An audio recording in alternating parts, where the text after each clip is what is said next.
আসসালামু আলাইকুম। এই যে আম, আহ, দ্রুত সময় একটা নির্বাচনের দাবি করতেছে অনেক।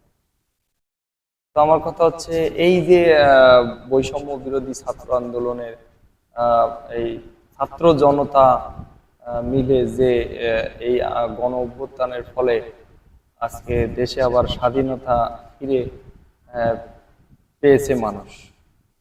তো এখানে এখন অতি দ্রুত সময় একটা নির্বাচন, এই যারা এই 16 বছর ধরে যে অন্যায় অবিচার শোষণ আহ, এগুলো করলো, তো তাদের বিচার কার্য শেষ না করে যদি আবার একটা নির্বাচন দিয়ে দেওয়া হয়, তাহলে তো যে কেউ একজন ক্ষমতায় আসবে। তো তারা ক্ষমতায় এসে তাদের কাছে তখন এই জনগণ বিচারের দাবি করবে, জানাবে যে বিচার চাই। হ্যাঁ, তো তারা যখন বিচার করতে যাবে, তখন আবারও সেই বৈষম্য হয়ে যাবে, হবে না? এখন যে কোনো একটা দল, রাজনৈতিক দল ক্ষমতায় আসলো, তারা এই বিচারের দায় নিতে হবে তাদের। তখন তারা এই বিচার তখন করবে।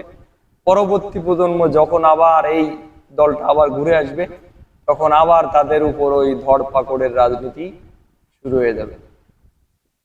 তো আমি মনে করি এই সরকারকে, মির্জা ফখরুল সাহেব বলছে একটা রোড ম্যাপ চেয়েছেন, যে সরকার কি করতে চায়, যে কি করবে।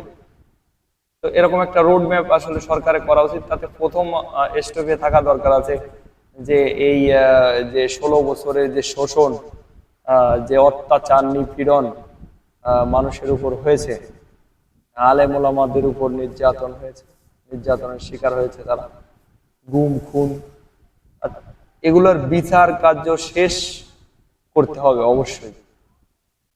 এবং এই সরকারের অধীনেই এই বিচার কার্য শেষ করা উচিত। তারপর একটা নির্বাচন দেওয়া হোক।